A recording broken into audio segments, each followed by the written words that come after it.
Finding food, water, and shelter is something every culture relies on for survival. This is as true in your community today as it was hundreds of years ago. Today, December is going to explore an ancient culture found in southwest Colorado. My name's December and this is my story. Here at Mesa Verde National Park, you can get a great glimpse of what life might have been like hundreds of years ago. Located in the mountainous regions of southwest Colorado, this area was once home to the ancient Puebloans, or Anasazi. As we take our tour today, you will find that this national park is filled with pieces of the past. December and her father have traveled from New Mexico to meet with Park Ranger Linda. She is going to guide them on a fascinating tour of the ruins. This is a pit house. It shows the early days of living here and starting about 600 AD. And you've got the fire pit. You've got your posters to bring your uprights so you can put some headspace in it.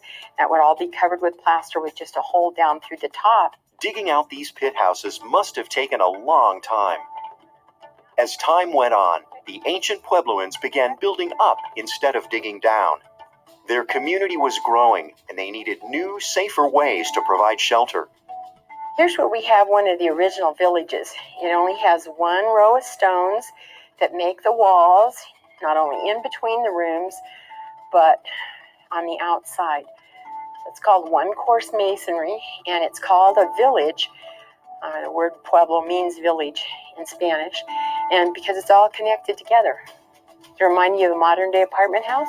Mm-hmm. As these ancient people grew up out of their pit houses and into their above-ground pueblos, the pit houses took on many uses. What are the kivas for? The kiva is a Hopi word for room underneath. They were ceremonial areas. They would have all been roofed over, and they would have been used for seasonal ceremonies, for rites of passage, for curing ceremonies. The ancient Puebloans continued to develop their skills and found ways to shape the world around them. Perhaps the most impressive showing of how they did this is at one of Mesa Verde's most treasured places. And here we see the palace in a cliff. Cool. The Anasazi were incredibly resourceful in their environment. Building into the cliffs for shelter while using the land above for farming was ingenious. December finds all this pretty amazing and takes time to admire the ancient dwellings in the park. Mesa Verde has over 300 cliff dwellings that showcase how these ancient people once lived. Archaeologists believe they moved into the cliff dwellings around 1100 AD.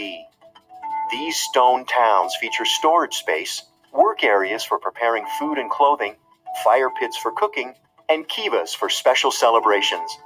In most of the rooms, they would have stored ceremonial objects, seeds for the next planting season, dried corn, dried beans, and squash that's dried. Well, what do you think it would have been like to live here 1,000 years ago? Probably have to look for food every day. Every day. And in the winter, it would be almost impossible. So we'd have to do a lot of looking, especially in the spring and the fall. The Anasazi picked berries from the trees. They grew crops like corn and maize, and they used the rain and natural springs for hydration. They used their surrounding environment in nearly every way they could. December is simply amazed with Mesa Verde National Park, and she wants to make sure that places like this are around for generations to come. Thanks for coming to Mesa Verde. Yeah, thank you.